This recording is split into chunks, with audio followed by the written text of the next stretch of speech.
The Hobbit by JRR Tolkien. Chapter 9. Battles Out of Bond.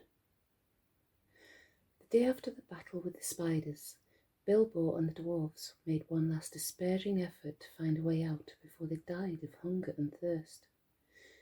They got up and staggered on in the direction which 8 out of the 13 of them guessed to be the one in which a path lay, but they never found out if they were right.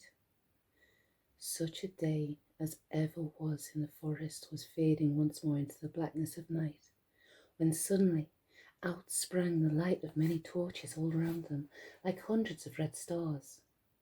Out leapt wood elves with their bows and spears and called the dwarves to a halt. There was no thought of a fight. Even if the dwarves had not been in such a state that they were actually glad to be captured, their small knives, the only weapons they had, would have been no use against the arrows of the elves that could hit a bird's eye in the dark. So they simply stopped dead and sat down and waited, all except Bilbo, who popped on his ring and slipped quickly to one side. That is why, when the elves bound the dwarves in a long line, one behind the other, and counted them, they never found or counted the hobbit.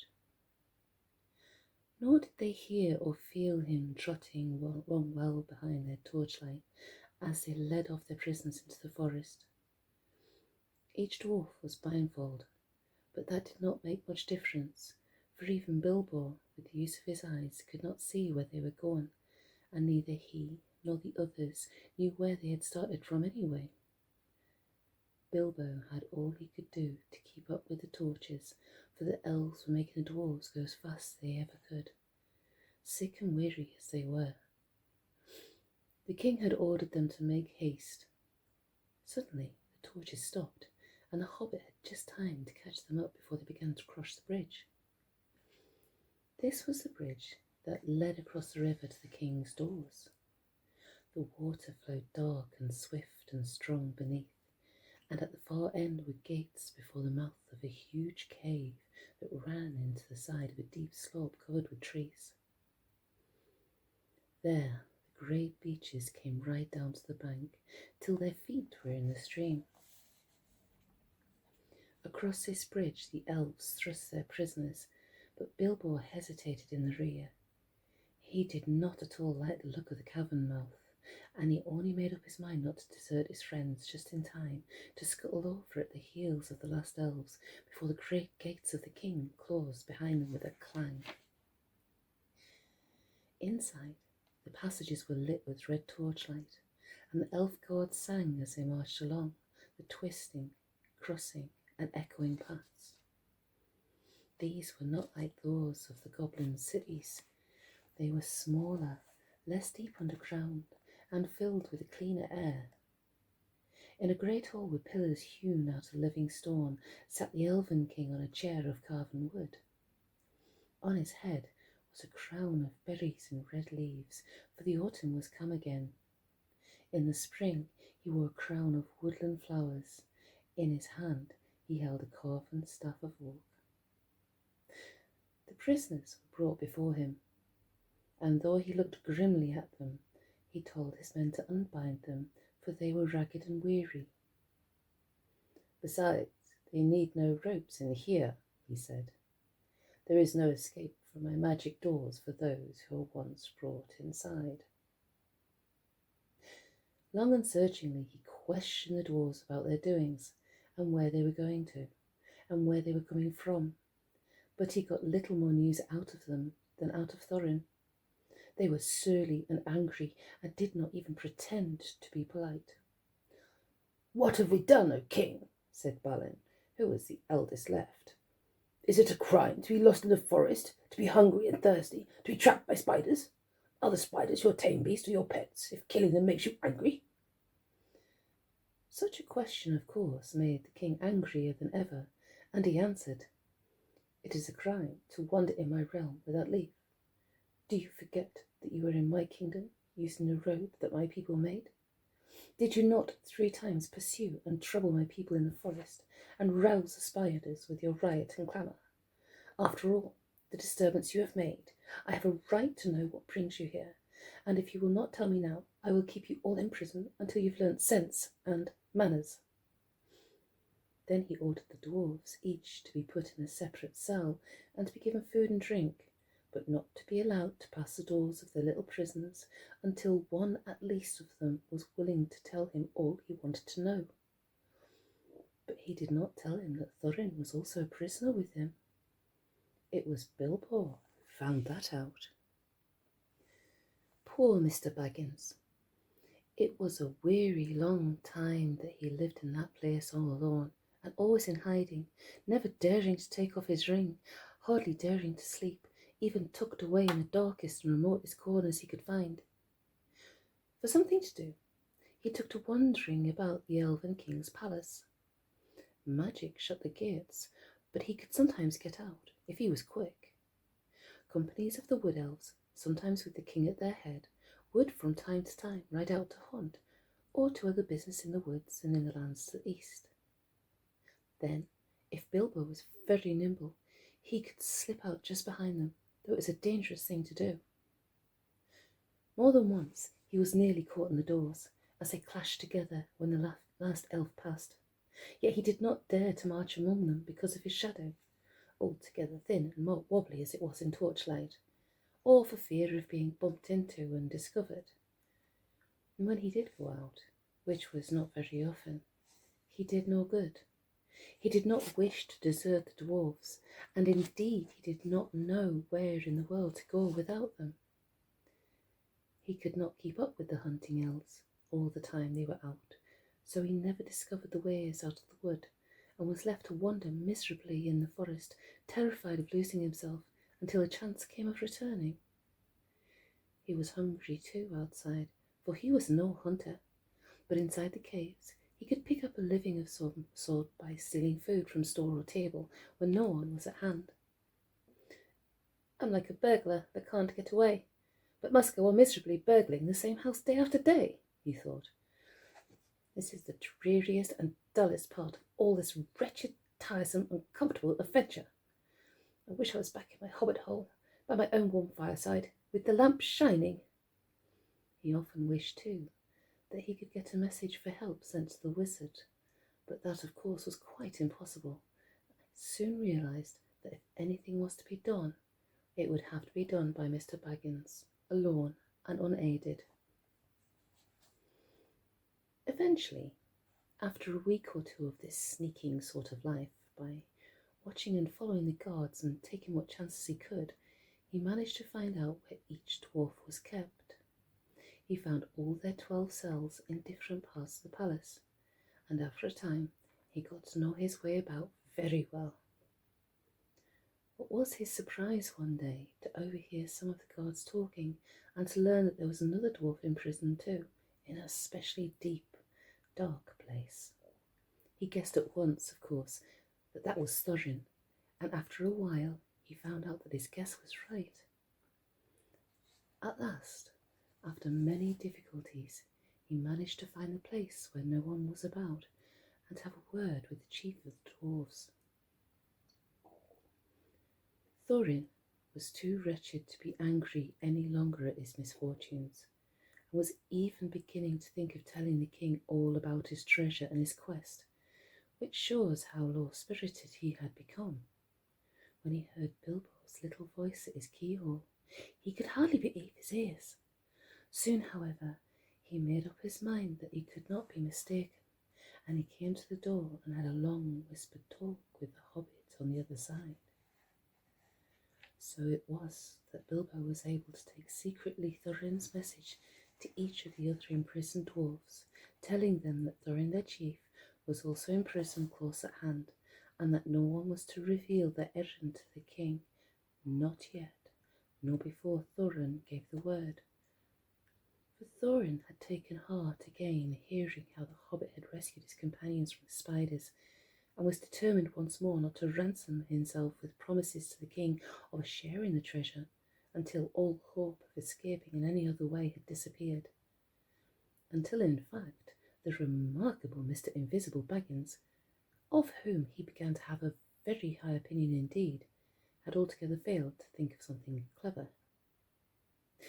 The other dwarfs quite agreed when they got the message.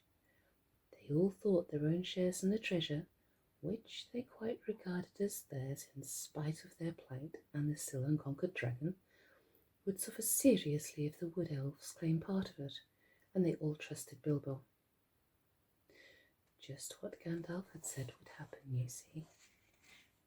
Perhaps that was part of his reason for going off and leaving them. Bilbo, however, did not feel nearly so hopeful as they did. He did not like being depended on by everybody, and he wished he had the wizard at hand, but that was no use.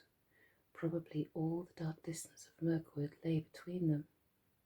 He sat and he thought and thought until his head nearly burst, but no bright idea would come. One invisible ring was a very fine thing, but it was not much good among 14.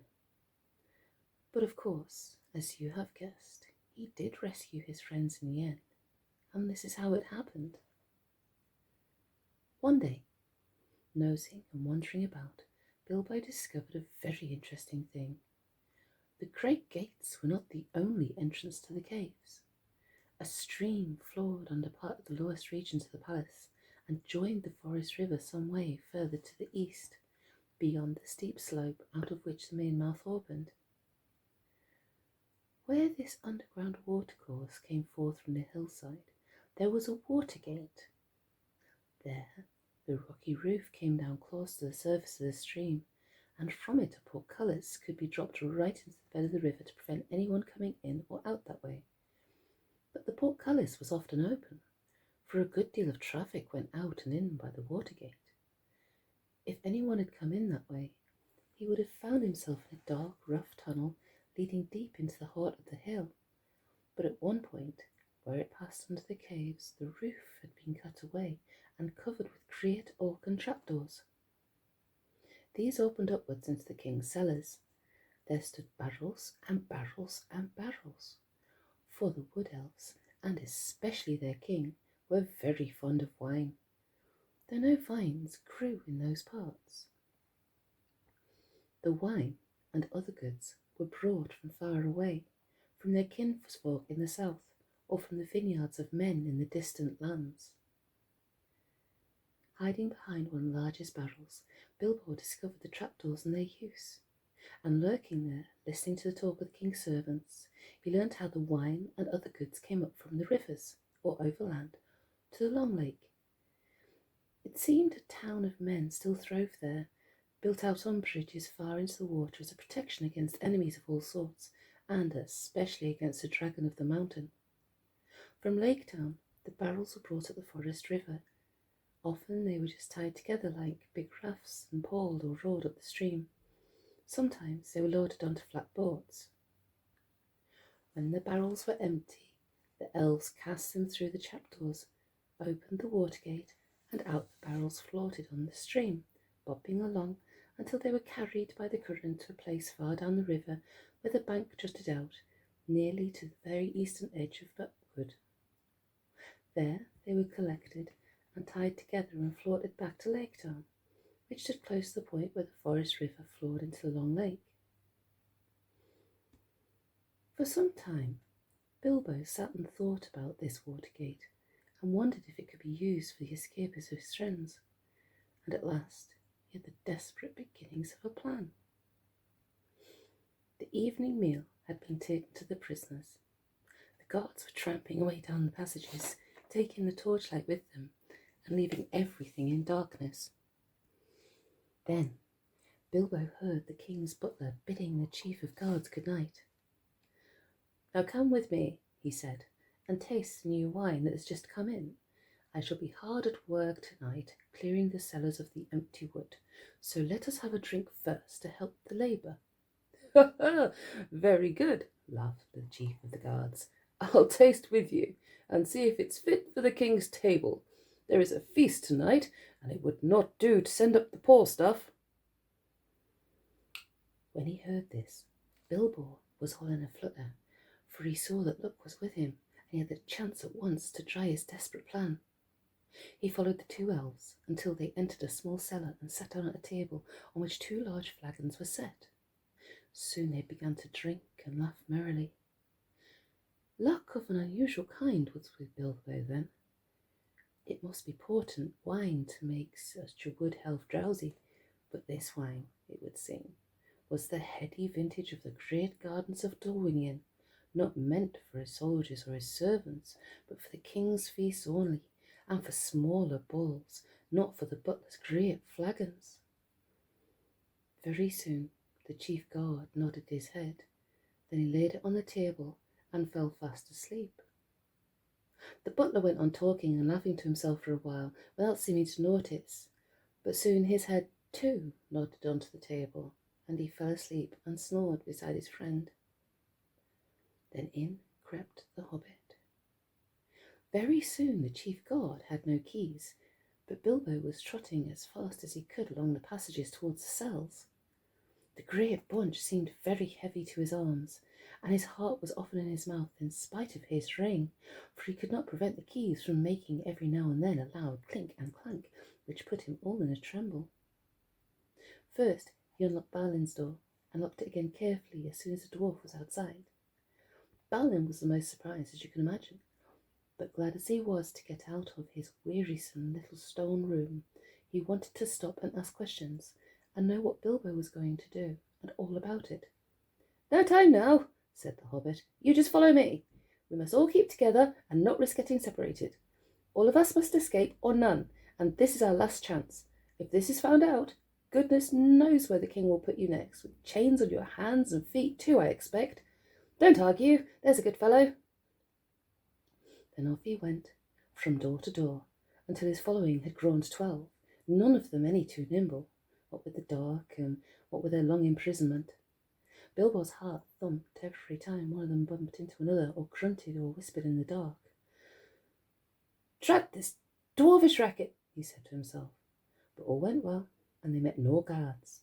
As a matter of fact, there was a great autumn feast in the woods that night, and in the halls above, nearly all the king's folk were merrymaking. At last, after much blundering, they came to Thorin's dungeon, far down in a deep place, and fortunately not far from the cellars. "Upon my word," said Thorin, when Bilbo whispered to him to come out and join his friends, "Gandalf spoke true, as usual. Pretty fine burglar you make, it seems.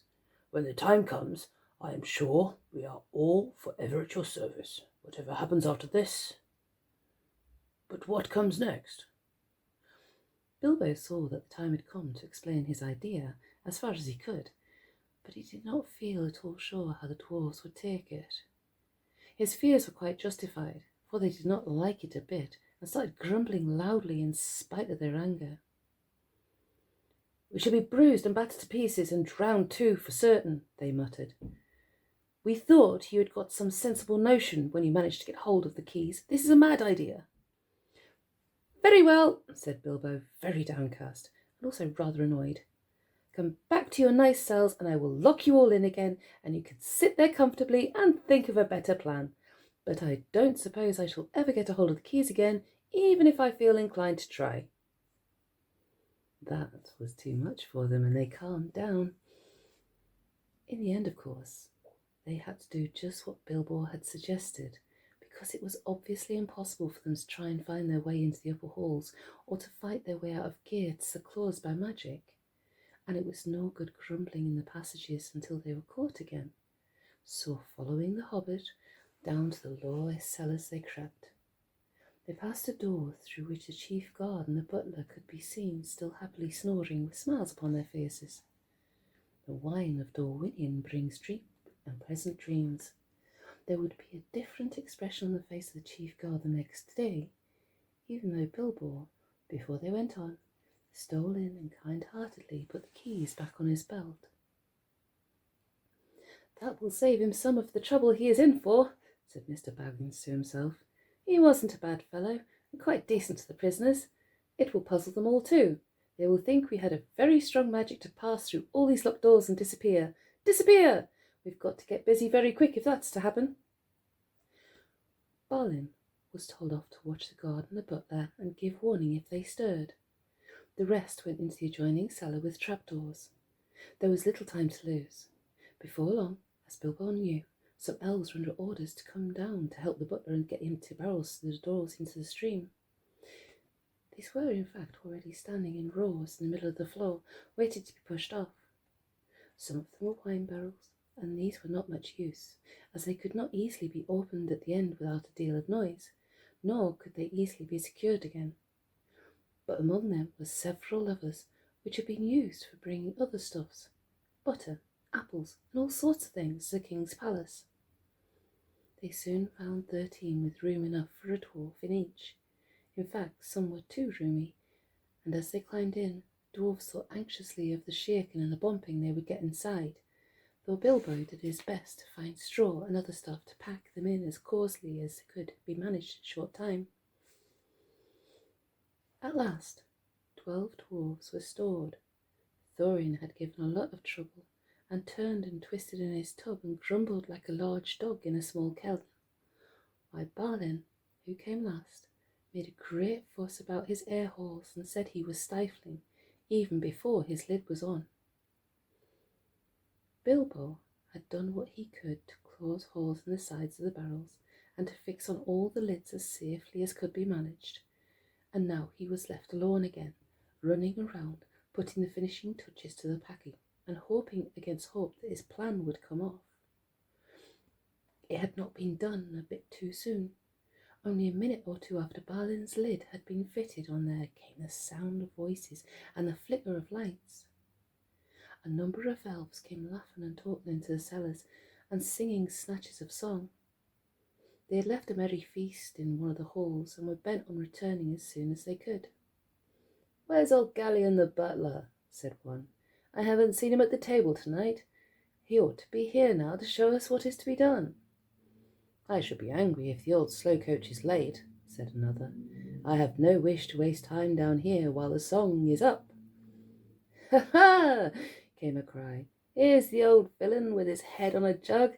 He's been having a little feast all to himself, and his friend the captain." "Shake him! Wake him!" shouted the others impatiently. Gallion was not at all pleased at being shaken or wakened, and still less at being laughed at. "You're all late," he grumbled. "Here I am waiting and waiting down here, while you fellows drink and make merry and you forget your tasks. Small wonder if I fall asleep from weariness." "Small wonder," said they, "when the explanation stands close at hand in a jug. Come, give us a taste of your sleeping draught before we all fall to. No need to wake the turnkey yonder. He's had his share by the looks of it."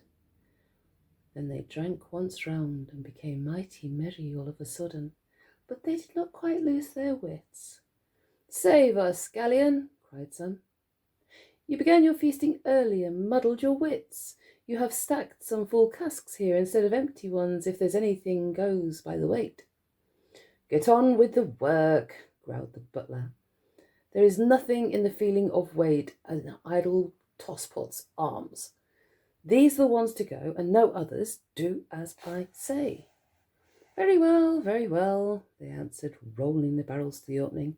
"On your head be it, if the king's full butter tubs and his best wine is pushed into the river for the lake men to feast on for nothing.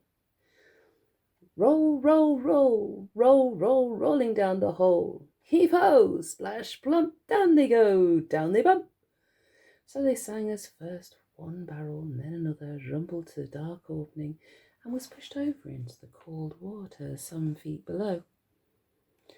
Some were barrels really empty. Some were tubs neatly packed with a dwarf each, but down they all went, one after another, with many a clash and a bump, thudding on top of the ones below, smacking into the water, jostling against the walls of the tunnel, knocking into one another, and bobbing away down the current. It was just at this moment that Bilbo suddenly discovered the weak point in his plan. "Most likely you saw it some time ago, and have been laughing at him, but I don't suppose you would have done half as well yourselves in his place. Of course, he was not in a barrel himself, nor was there anyone to pack him in, even if there had been a chance. It looked as if he would certainly lose his friends this time. Nearly all of them had already disappeared through the dark trap door, and get utterly left behind and have to stay lurking as a permanent burglar in the elf caves forever. For even if he could have escaped through the upper gates at once, he had precious small chance of ever finding the dwarves again. He did not know the way by land to the place where the barrels were collected. He wondered what on earth would happen to them without him, for he had not had time to tell the dwarves all that he had learned, or what he meant to do once they were out of the wood. While all these thoughts were passing through his mind, the elves, being very merry, began to sing a song around the river door. Some had already gone to haul on the ropes which pulled up the portcullis at the water gate, so as to let out the barrels as soon as they were all afloat below. Down the swift dark stream you go, back to the lands you once did know. Leave the halls and caverns deep, leave the northern mountains steep, where the forest wide and dim stoops in shadow grey and grim. Float beyond the world of trees, out into the whispering breeze, past the rushes, past the reeds, past the marshes' waving weeds, through the mist that riseth white, up from mere and pool at night. Follow, follow, stars that leap, up the heavens cold and steep. Turn when dawn comes over land, over rapid, over sand. South away, and south away, seek the sunlight and the day. Back to pasture, back to mead, where the kine and oxen feed. Back to gardens on the hills, where the berry swells and fills.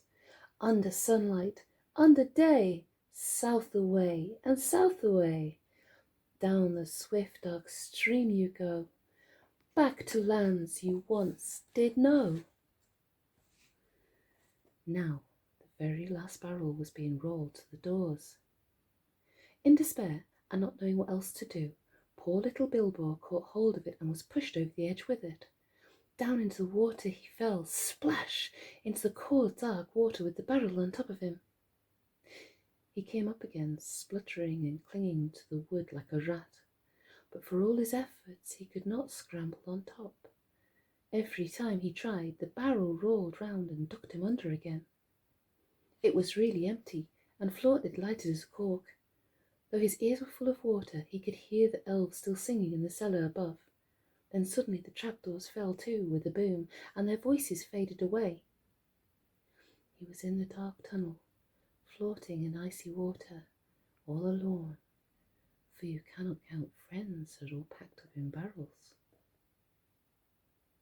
Very soon a grey patch came in the darkness ahead.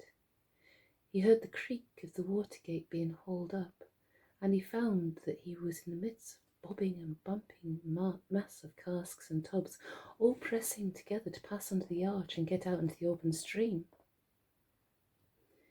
He had as much as he could do to prevent himself from being hustled and battered to bits, but at last the jostling crowd began to break up and swing off one by one under the stony arch and away.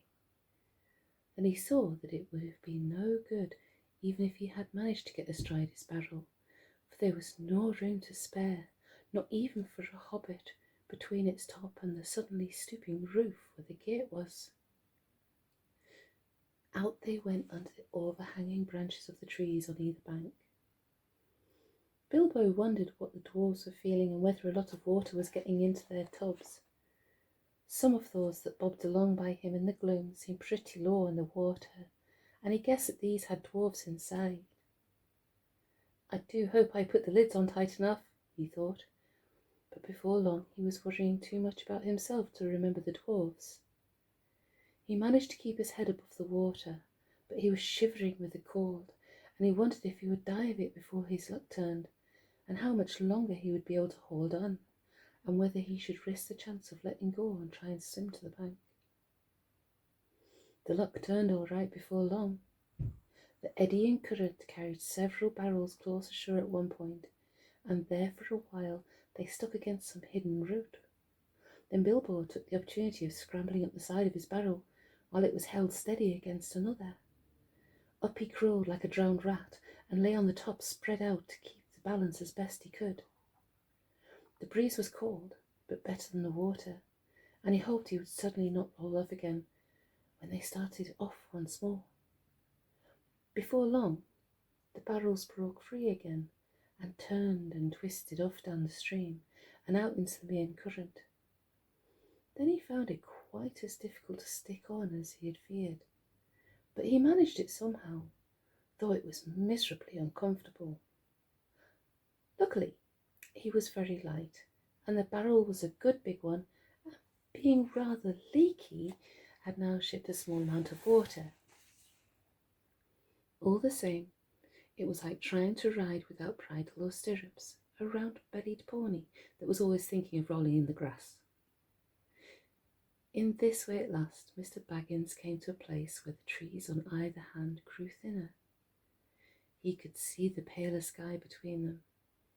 The dark river opened suddenly wide, and there it was joined to the main water of the forest river, flowing down in haste from the king's great doors.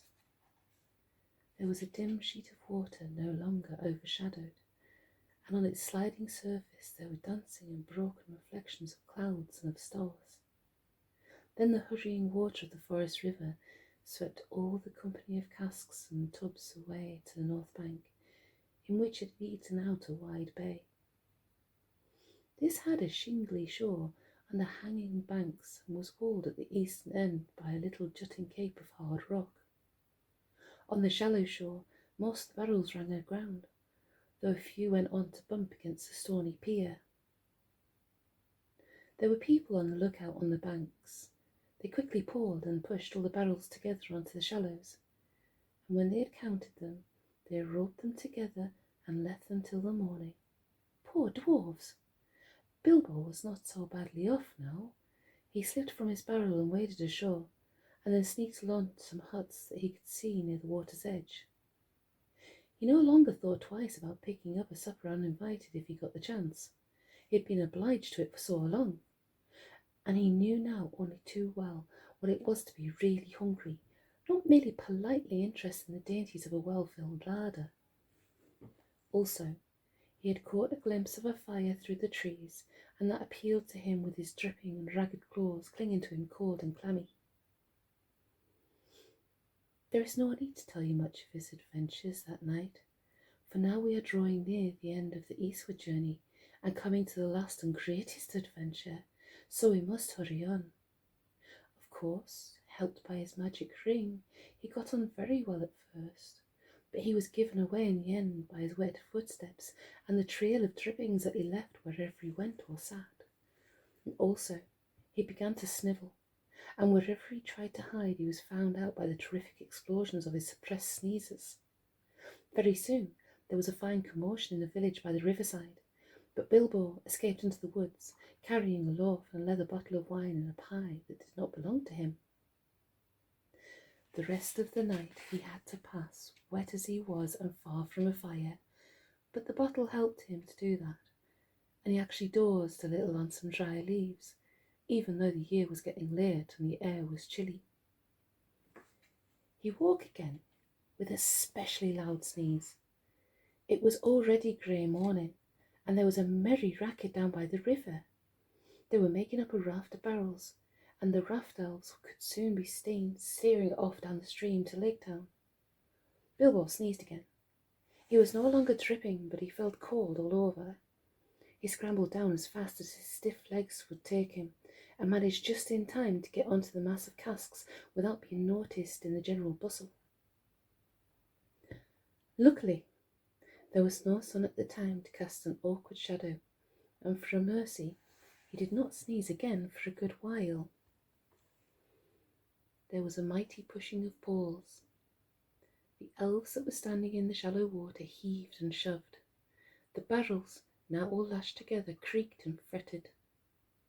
"This is a heavy load," some grumbled. "They float too deep. Some of these are never empty.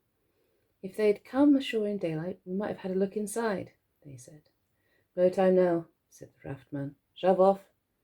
and off they went at last, slowly at first, until they had passed the point of rock where the other elves stood to fend them off with poles, and then quicker and quicker as they caught the main stream and went sailing away down towards the lake.